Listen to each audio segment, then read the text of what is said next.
फिर वही लोग मिले, कैसे बाप बेटे हैं, घोड़ा साथ में है। और आप क्या करेंगे दुनिया के लिए? धर्म ध्यान के रास्ते को चुनो, श्रावक के धर्म को चुनो, किसी भी मार्ग को चुनो, तो हर जगह कुछ ना कुछ नुक्ताचीनी तो होती ही है। आप किसी की जीभ नहीं पकड़ सकते। जिसका मुंह बंद रह गया, जिसने बोलना कम कर दिया, वो सुखी।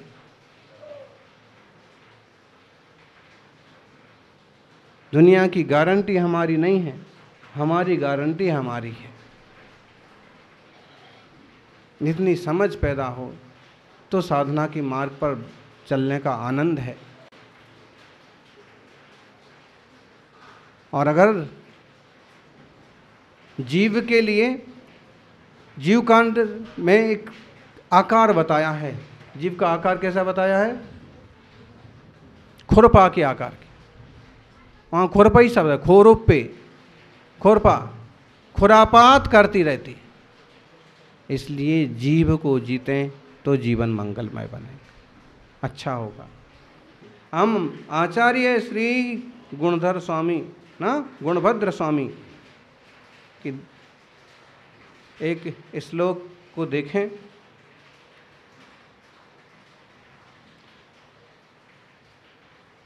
जिसमें उन्होंने समभाव धारण करने की प्रेरणा दी है। जंगल में जाओ,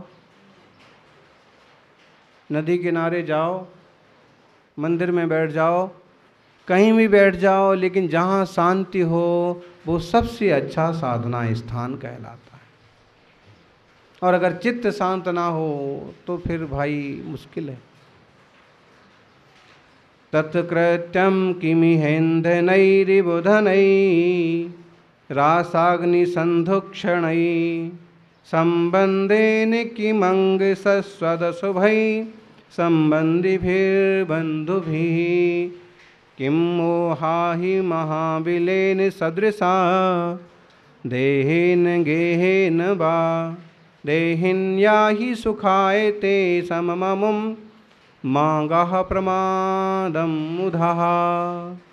बहुत ही महत्वपूर्ण उपदेश है। हे भाई, तू व्यर्थ ही प्रमाद मत कर, मांगह प्रमादम मुधा, व्यर्थ ही समय बर्बाद मत कर। सुखी होने के लिए समभाव को धारण कर। क्या कर, क्या करना है? समभाव, समममुम देहिन्यायी सुखायते समममुम। समभाव को धारण करो, समता भाव को धारण करो। कौन शत्रु, कौन मित्र, कौन सोना, कौन माटी है, सब पुद्गल की लीला ही तो है।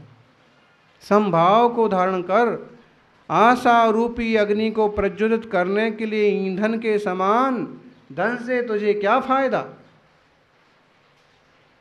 धन धन धन धन करते करते अंततः निधन ही तो होता है। और आशा ही आशा बढ़ती रहती है, और रिकॉर्ड बनाना है ऐसा, तो इससे कोई लाभ नहीं। हे मित्र, निरंतर पाप उत्पन्न करने वाले इन बंधुओं और संबंधियों से ममत्व करने से तुझे क्या लाभ? देखो हैं, जितने ज़्यादा संयोग उतने ज़्यादा क्लेश। क्या लाभ है? हैं, कभी ये सरक गया, कभी वो सरक गया, कभी ये नाराज, कभी वो नाराज, कभी वो ज़रूरत से ज़्यादा खुश हो गया तो आफत, नाराज हो गया तो आफत। तो इससे क्या लाभ है? और महामोह रूपी सर्प के बिल के समान इस देह या घर से तुझे क्या लाभ? जिसमें मोह बढ़े। सुख की प्राप्ति के लिए तू केवल समभाव को धारण कर। सबके प्रति समता भाव, सब पदार्थों में समभाव। प्रमादी होकर के व्यर्थ ही रागादि भाव रूप परिणमन मत कर। साधना का क्षेत्र इसके लिए सबसे ज़्यादा उचित है कि हम साम्य भाव, सबके प्रति समता भाव, और कुछ नहीं चाहिए। कौन क्या करे, उनका अपना भाग, उनका अपना पुण्य पाप। आश्रव बंध किसी को छोड़ता नहीं है। सुपरिणाम वालों को शुभ आश्रव बंध होता है और खोटा रखने वालों को खोटा होता है। हमारी कोई जिम्मेदारी नहीं है कि हम ही सुधारते फिरें सबको। कर्म सबको सुधार देता है। अच्छे अच्छे सम्राटों का धुआं निकल जाता है। फिर जरा जरा से चीज़ों का अहंकार करने वालों का तो क्या है। विचार करना, इस जीव को रागादि भाव दुख के कारण हैं और एक संभाव ही सुख का कारण है। राग करोगे तो आश्रव बंध बढ़ेगा, द्वेष करोगे तो ही आश्रव बंध बढ़ेगा, संभाव रखोगे तो क्या होगा, शांति समता अभी सुख की प्राप्ति होगी। और परभव में भी जब हमारे किसी से राग द्वेष से संबंध ना होंगे तो परभव में भी हमारा कोई संबंध कहाँ आएगा। संबंधों का अभाव हो जाएगा और सिद्ध दशा की उपलब्धि होगी। हे मित्र, मित्र कहाँ है, हे भाई,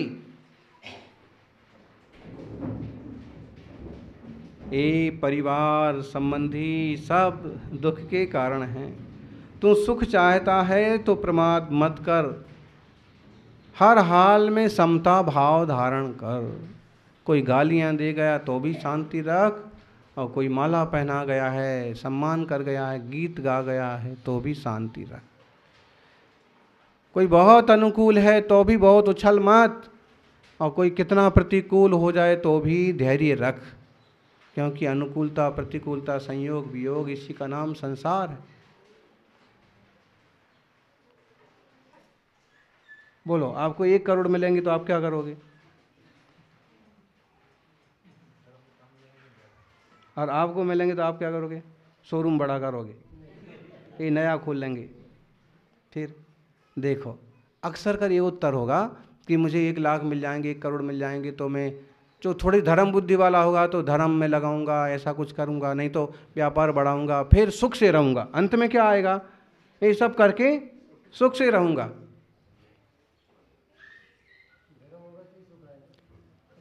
अब ये सब उपद्रव करके सुख से रहोगे, इससे अच्छे अभी सुख में रह लो ना। अभी कुछ है और नहीं है, अभी सुख में क्यों नहीं रह लो? अगर ऐसे लग रहा है कि करोड़ आने के बाद सुख में रहेंगे तो आप पड़ोसी को देख लो, करोड़ आने के बाद सुख में है क्या? वो पूरे सुख में है? नहीं है ना।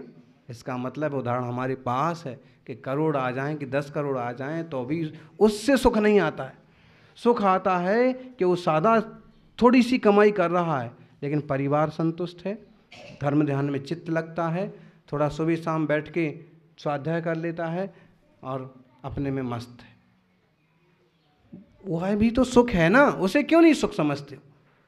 बल्कि लोग ये है कि जो रोज रोज का काम करके कमाने वाला है, लोग उसको गरीब बोलते हैं। अब लोग गरीब बोलो, कुछ भी करो, अगर वो अपने में संतुष्ट है तो वो सुखी है। भाई हो गया, भोजन हो गया, हमारा सबका हो गया, घर में सब ठीक है, छोटी झोपड़ी है, छोटा घर है, सब, बस उसका ही सुख है। और बहुत चीज़ों के लिए अगर उसका आकुलता व्याकुलता भड़बड़ बड़बड़ चालू है तो क्या हुआ? ये शांत बैठ ही नहीं पा रहा है।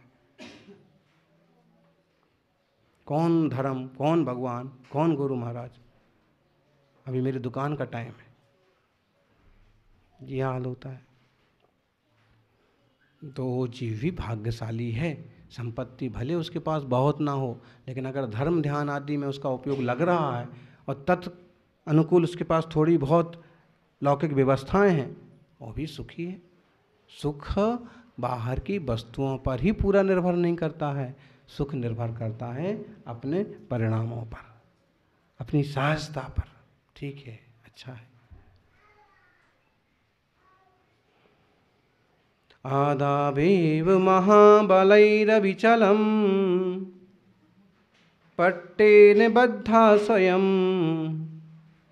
रक्षाध्यक्ष भुजासि पंजरव्रता सामंत संरक्षिता लक्ष्मी दीपशिखोपमा क्षितिमतां हा पश्यतां नश्यति प्रायः पातित चामरा निलहते वान्यत्र का नृणाम। ऐसे कह रहे हैं।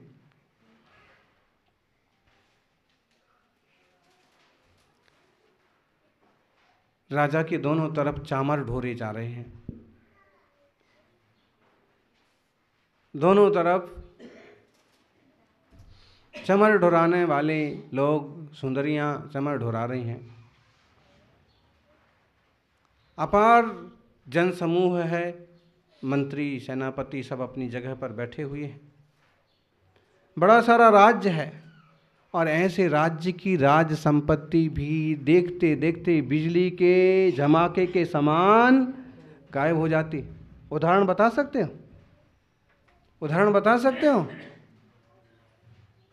राज संपदा देखते देखते घंटे दो घंटे, दिन दो दिन में गायब हो जाती, खत्म हो जाती, भागना पड़ जाता है। अरे भाई ताजा उदाहरण ले लो, राष्ट्रपति भी तो एक तरह का राजा ही है ना, हैं? राष्ट्रपति भले वो बेईमान आदमी हेलीकॉप्टर में रुपए भर के ले गया हो, लेकिन अफगानिस्तान के राष्ट्रपति को भागना तो पड़ा। कहाँ गई सारी राज संपदा, कहाँ गए सारे सांसद, कहाँ गए सारे सेनापति, कहाँ गए सारे पुलिस, कहाँ गए सारे सैनिक, सब हो गए ना। तो पहले के राजाओं का क्या हाल होता था वो छोड़िए, अभी ताजा उदाहरण देख लीजिए। ऐसे बेईमान लोग भी होते हैं, राष्ट्रपति, मंत्री, राजा जनता को अनाथ की तरह छोड़ के और बेच करके भाग गए। अब कितने लोग मर रहे हैं, उनका किनका क्या हो रहा है। और एक वो सतयुग वो लोग हुआ करते थे कि जनता को अपने बच्चों के समान मानते थे। तो हाय हाय दीप शिखा के समान तथा ढुरते हुए चौरों के समान अति चंचल ये राज लक्ष्मी पवन के समान देखते देखते इधर से उधर हो जाती है। पानी के मेघ देखते देखते कहाँ से कहाँ चले जाते हैं। ऐसा यह सब कुछ चंचल है।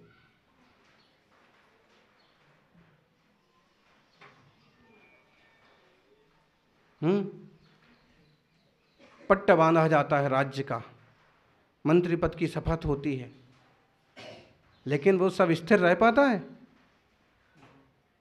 अरे भाई वक्त पड़ता है तो मुख्यमंत्री को भी हॉस्पिटल में भर्ती होना पड़ता है। देह तो देह के ढंग से ही काम करता है साहब, कितनी सुरक्षा रहे, कितनी सुविधा रहे। और इसीलिए आचार्य देव बार बार जगा रहे हैं कि देह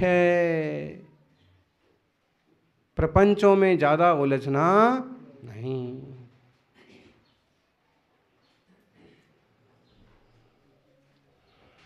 कितने मंत्र पढ़ लो, कितने धागा पहन लो, कितने तिलक लगवा लो, कितनी पूजाएं करवा लो, 100-125 साल से ज़्यादा इसको ढो सकते हो? बोलो नहीं। और आयुष्य शेष है तो ऐसे लगेगा कि पूजा पत्रा हुई तो बच गए, और आयुष्य शेष नहीं है तो सब पूजा पत्रा सब धरा का धरा रह जाता है। इसलिए जब आपत्ति आए तब धर्म ध्यान में चित्त लगाने की बजाय हमेशा चित्त को धर्ममय रखना चाहिए। हमसे कोई दोष ना हो, हमसे कोई पाप नहीं हो, किसी के प्रति अन्याय नहीं हो, सहज शांतता बनी रहे, निर्दोषता बनी रहे, निर्लिप्तता बनी रहे।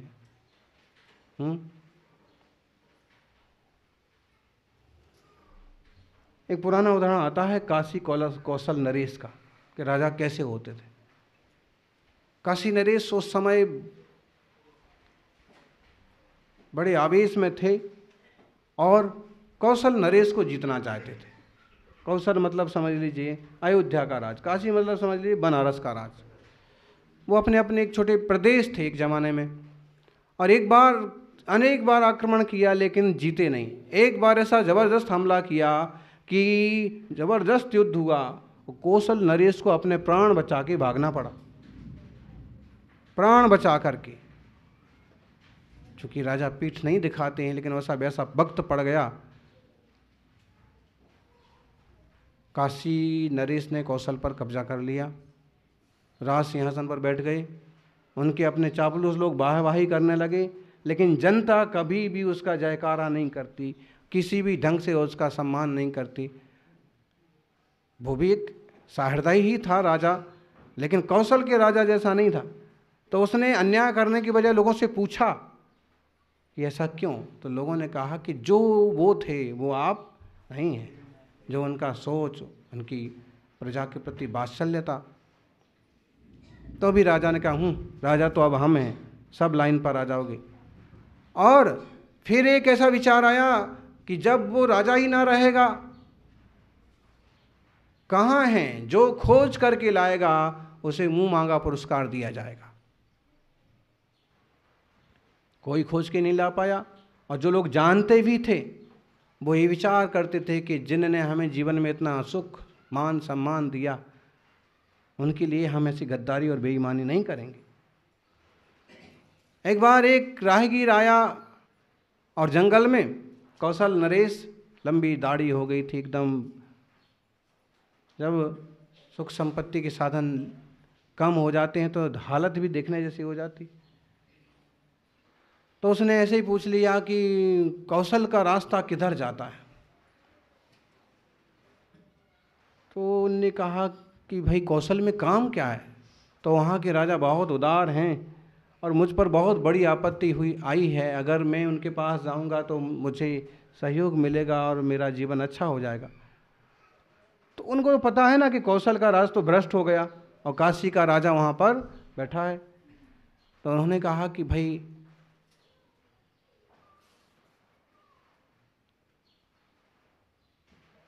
रास्ता तो मैं बता सकता हूँ।